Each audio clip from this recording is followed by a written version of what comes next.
சென்னை அண்ணா பல்கலைக்கழகத்தில் படித்து வரும் மாணவி கடந்த 23ஆம் தேதி ஞானசேகரன் என்ற நபரால் பல்கலைக்கழக வளாகத்திற்குள் பாலியல் வன்கொடுமை செய்யப்பட்டார். சென்னை கோட்டூர்புரம் பகுதியில் பிரியாணி கடை நடத்தி வரும் ஞானசேகரன் தனது மனைவியை அழைத்து செல்வதற்காக பல்கலைக்கழக வளாகத்திற்குள் வந்தபோது மாணவி தனது ஆண் நண்பருடன் பேசிக் கொண்டிருந்ததை ரகசியமாக படம் பிடித்தும் அவரை மிரட்டி பாலியல் வன்கொடுமை செய்ததாக கூறப்படுகிறது.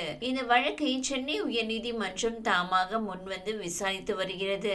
மேலும் இந்த விவகாரத்தில் தேசிய மகளிர் ஆணையமும் இந்த வழக்கில் தலையிட்டுள்ளது. இந்நிலையில் இந்த சம்பவத்தை கண்டித்தும் பாதிக்கப்பட்ட மாணவிக்கு நீதி கேட்டும் பாஜக, அதிமுக, நாம் தமிழர் உள்ளிட்ட பல்வேறு கட்சிகள் தொடர்ந்து ஆர்ப்பாட்டம் நடத்தி வருகின்றன.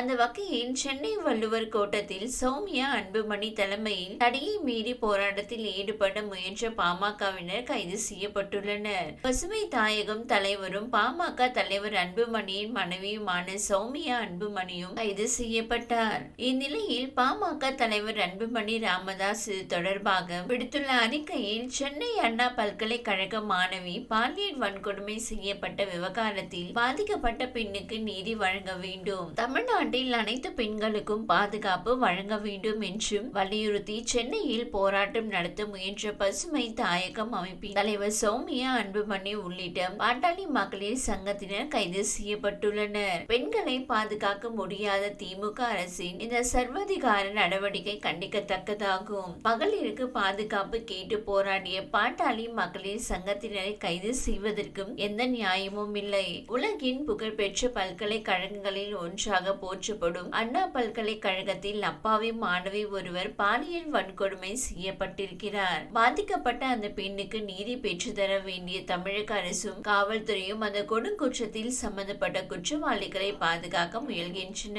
இதை எதிர்த்து குரல் கொடுக்க வேண்டியது அனைத்து ஜனநாயக சக்திகளின் கடமையாகும். அந்த கடமையை செய்வதற்காக தான் சென்னை வள்ளுவர் கூட்டத்தில் பாட்டாளி மகளிர் சங்கத்தின் சார்பில் ஆர்ப்பாட்டத்திற்கு ஏற்பாடு செய்யப்பட்டிருந்தது.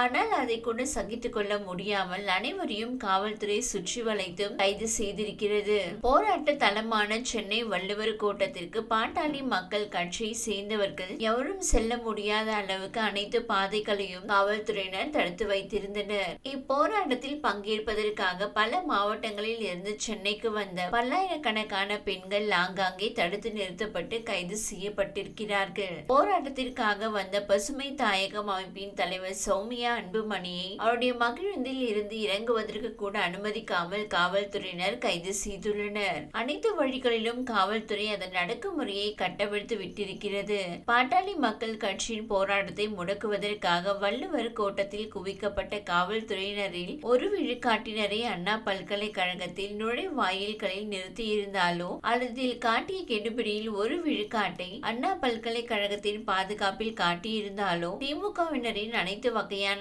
ஆதரவையும் பெற்ற ஞானசேகரன் போன்ற மனித மிருகங்கள் அண்ணா பல்கலைக்கழகத்திற்குள் நுழைந்து அப்பாவி மாணவியை வேட்டையாடி இருக்க முடியாது. பெண்களுக்கு எதிரான குற்றங்களில் ஈடுபடுபவர்களை கைது செய்வதற்கு வக்கீலாத தமிழக அரசு பாதிக்கப்பட்ட பெண்களுக்கு நீதி கேட்டு போராடுபவர்கள் மீதும் அடக்குமுறையை கட்டவிழ்த்து விட்டு அதன் வீரத்தை வெளிப்படுத்துகிறது. மகளிர் பாதுகாப்புக்காக போராடுபவர்களையும் முதலமைச்சரின் சுவரொட்டி மீதும் கல்லெறிந்ததற்காக வயதான மூதாட்டி ஒருவரையும் கைது செய்வதில் காட்டும் ஆர்வத்தை பெண்கள் மீதான பாதுகாப்பை உறுதி செய்வதில் தமிழக அரசு காட்ட வேண்டும். பெண்களின் பாதுகாப்பை உறுதி செய்ய முடியாவிட்டால் மு.க. ஸ்டாலின் தலைமையிலான தமிழக அரசு பதவி விலக வேண்டும். தமிழ்நாட்டில் இன்றைய உடனடி தேவை பெண்களுக்கான பாதுகாப்பு தான். திமுக ஆட்சிக்கு வந்த பிறகு கள்ளக்குறிச்சி திம்மவரத்தில் இளம்பெண் பாலியல் வன்கொடுமை செய்யப்பட்டு படுகொலை, சென்னை வில்லிவாக்கத்தில் 11 வயது சிறுமிக்கு 6 மாதங்களுக்கு மேலாக பாலியல் தொல்லை கொடுக்கப்பட்டது.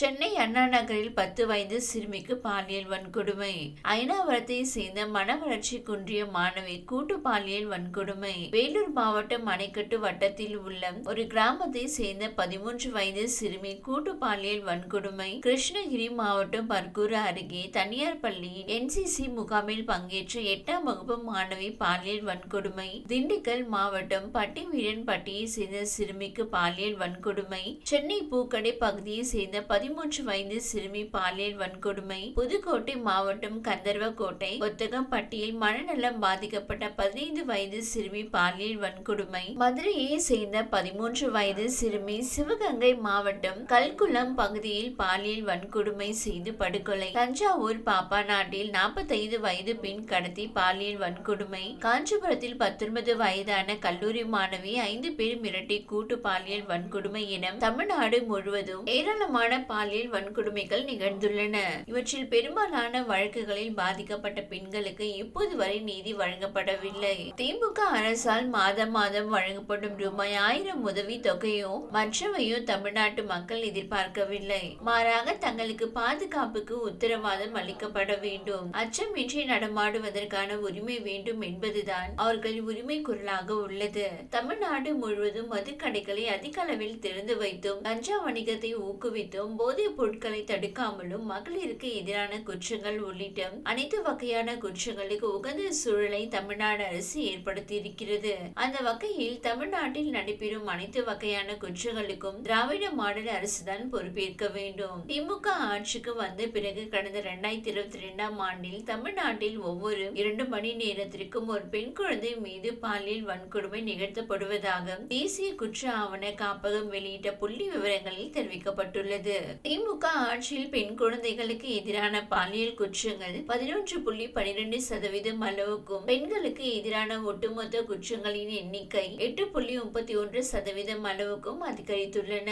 இதற்காக திமுக அரசு வெட்கி தலைகுனிய வேண்டும். பெண்கள் பாதுகாப்புக்காக போராடும் மக்கள் மீது அடக்குமுறையை கட்டவிழ்த்து விடுவதை கைவிட்டு பெண்களின் பாதுகாப்பில் அக்கறை காட்ட வேண்டும். அண்ணா பல்கலைக்கழகத்தில் மாணவி பாலியல் வன்கொடுமை செய்யப்பட்ட வழக்கில் சம்பந்தப்பட்ட அந்த சார்பு உள்ளிட்ட அனைவரையும் சட்டத்தின் முன்னிறுத்தி அதிகபட்ச தண்டனை பெற்றுத்தர தமிழக அரசு நடவடிக்கை மேற்கொள்ள வேண்டும் என வலியுறுத்தியுள்ளார்.